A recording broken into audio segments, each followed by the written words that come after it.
on va poser les bases avec ce qu'on appelle le plus grand secret du cerveau humain. Certes, il doit avoir beaucoup d'autres secrets, mais ça c'est celui qui est retenu de façon populaire comme étant le plus grand secret du cerveau humain. C'est aussi une croyance. C'est aussi une croyance. Qui peut deviner ce que c'est?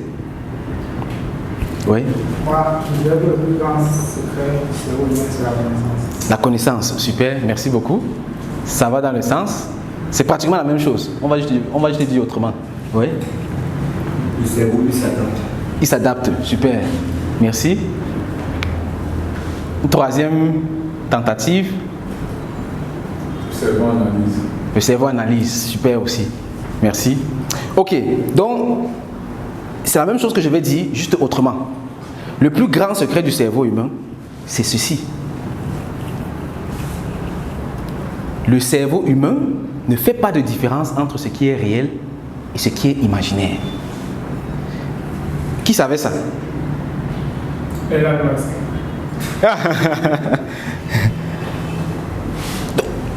Je laisse encore lire, lisez encore un peu.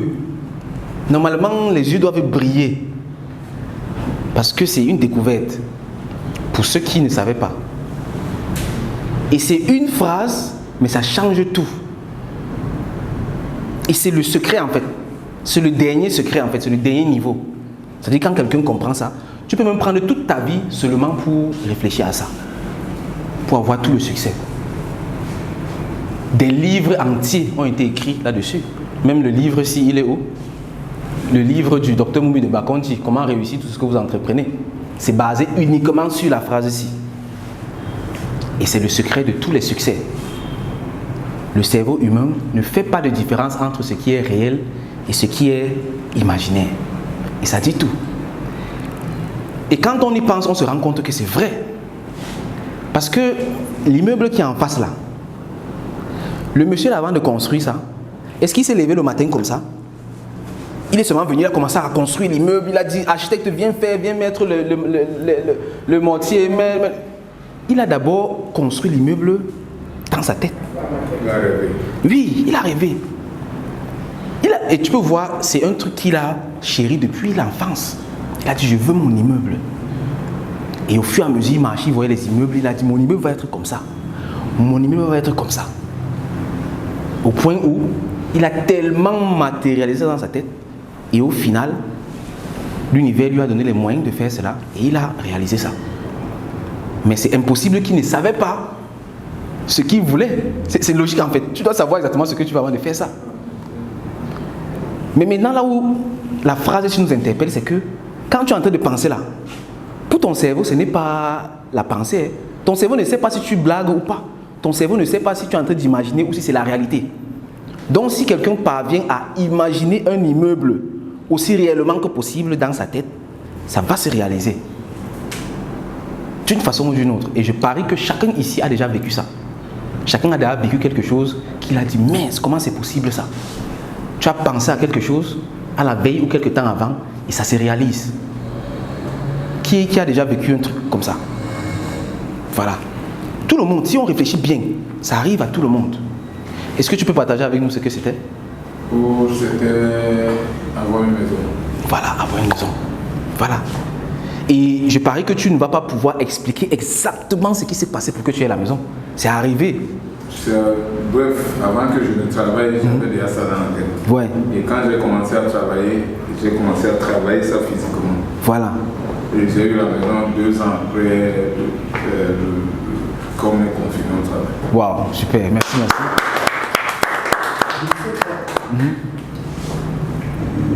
Je n'ai pas essayé de trouver bien, mais je pense qu'il y a une doctrine qui parle de ce que vous êtes en train d'expliquer. On appelle ça le positivisme.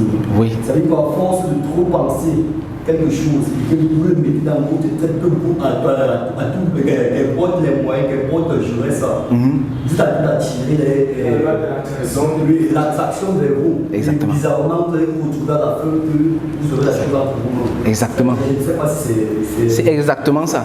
Juste que tu as pris une partie de la chose. Tu as dit le positivisme, mais c'est aussi le négativisme. De la même façon, si tu penses à ce qui est négatif, Ça arrive. Justement. Oui. Donc la force, la puissance, c'est la force de la pensée.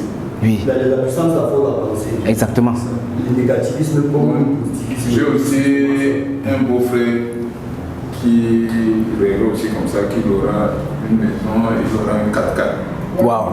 Aujourd'hui, il a un 4x4. Là, il était au collège, il faisait, je crois, première année technique. Bon, mais aujourd'hui, il a vraiment cet immeuble et il a Ça 4x4. Il m'a toujours dit que. Et il dessinait toujours ça chez eux. Waouh. Sur un tableau. Vous voyez. Voilà comment il dessinait. Waouh. Et aujourd'hui, il est comme ça. Voilà. Il a une 4x4. What you see is what you get. Yes, what you see is what you get. Qui connaît l'histoire des taux? Quelqu'un m'a raconté l'histoire des taux une fois là. C'était même Dr Moumi. Ça passe à Canal+. Ça de façon vraie. On va Bon, Plusieurs histoires. plusieurs histoires, oui. Bon, par rapport à ça, Eto'o, lui, ce qu'on dit de lui, c'est que dans sa chambre, partout comme ça là, c'était les images du Barça. Barça, partout dans sa chambre. Donc le gars rêvait du Barça. Ce qui fait que quand les enfants sortaient là, ils partaient jouer au ballon dehors. Ils jouent au ballon. Chacun rentre chez lui. Lui ne rentre pas à la maison. Lui, il rentre où? Au Barça. Parce que quand il entre dans sa chambre là, c'est Ronaldinho qui est ici. C'est Ronaldo qui est ici. C'est Rivaldo qui est ici. C'est ça qui est ici. Il vit le Barça. Au point où, par le concours des circonstances, il se retrouvait au Barça. Vous voyez. Pareil pour Photo Victor, par exemple. Photo Victor, c'est lui qui a fait Unalor. On le sait, non? Photo Victor Unalor, le boxeur. Lui, quand il était petit, il faisait ce qu'on appelle les pambés. Donc il partait au champ, il travaillait. Il a écrit ça dans son livre, Le chemin de Niala. Qui connaît Le chemin de Niala? Le livre de Photo Victor, non? Il a un du Sénébois. Pardon? Il a un du Sénébois. Un du Sénébois. Sévembois. Sénébois. Sévembois, c'est quoi comme ça? Je comprends. C'est du Waman. Ah, du Waman, hein. Oui, non. Il a vraiment fait son parcours. Il a roulé sa bosse. Donc les gars faisaient le pambé. Et lui, comme il était un peu déjà éveillé, quand les gens rentraient le soir, cultivaient et tout, lui, il achetait les allumettes au marché et il venait vendre aux gens. Et les allumettes le passionnaient. Donc à chaque fois qu'il prenait, qu'on prend l'allumette comme ça, on allume ça. Il dit que comment est-ce que le bâton, on a mis quelque chose sur ça, tu tapes, c'est petit comme ça fait le feu et ça peut brûler même tout le village aussi. Donc il ne comprenait pas comment. Je sais pas, il y a souvent des petites choses qui fascinent. Chacun a ses préférences. Il y a des gens que c'est peut-être même comment la fourmi marche. Il va dire que comment la fourmi parvient à marcher, ça le fascine. Lui, c'est les allumettes qui le fascinaient. Et un jour, en allumant, donc, il a dit, un jour, je vais fabriquer les allumettes. Il a dit ça, je vais fabriquer les allumettes un jour. Étant petit, c'est comme ça que ça a évolué. Il a grandi, il est devenu un grand industriel, il est devenu riche, et tout, et tout. Et puis un jour, il est en train de marcher à l'aéroport. Comme il est géant, costaud, imposant là, il marchait à l'aéroport. Et puis il voit, on est en train de bousculer un monsieur, un blanc. Deux policiers le bousculent. Ah, marchez là-bas, marchez et tout, et tout. Il dit, mais pourquoi vous le bousculez ce monsieur? Il est déjà en train de partir, non? Vous êtes en train de l'amener, on l'amenait vers l'avion, enfin on le rapatriait. Il est déjà en train de marcher, pourquoi vous le bousculez encore? Laissez-le simplement, il marche. Les policiers regardent, ils disent, ok, pas de problème, avancez monsieur. Le monsieur avance. Le monsieur se tourne rapidement, il filme Photo Victor. Et il part. Il arrive, c'est un Français. Il arrive en France, il recherche maintenant qui est Photo Victor. Il fouille jusqu'il trouve. Il réussit à avoir son numéro de téléphone. Il appelle. Oui, allô? Oui, c'est qui?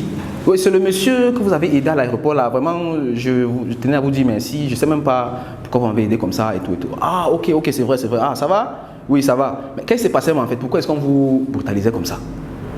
Le gars dit, en fait, je suis venu au Cameroun pour un projet avec un partenaire parce que, bon, à la base, je suis ingénieur spécialisé dans la fabrication des allumettes. On avait un projet ensemble qu'on faisait, mais ça n'a pas marché. Il m'a accusé que c'est moi et il a demandé qu'on me rapatrie. Vous voyez un peu dans les films là où la femme arrive devant l'homme, elle lui dit quelque chose et après, le film s'arrête, il ne voit même plus rien, il pense seulement aux paroles de la femme en fait. Vous voyez? La femme parle, il ne comprend même plus rien. Donc dès que le monsieur a dit je suis ingénieur spécialisé dans les allumettes, Photo Victor, le temps s'est arrêté. Il ne voyait plus rien. Donc tout ce que le gars racontait après là, il n'entendait plus. Allumettes. Il a seulement dit, attends.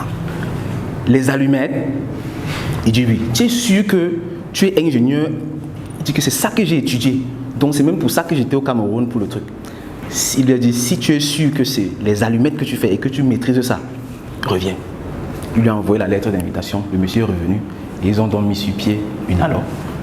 Et c'est ça qui est sorti, le boxeur, l'allumette que nous tous on a utilisé. Vous voyez quelque chose qu'il a pensé, et c'est lui qui relate ça, dans le chemin de Niala.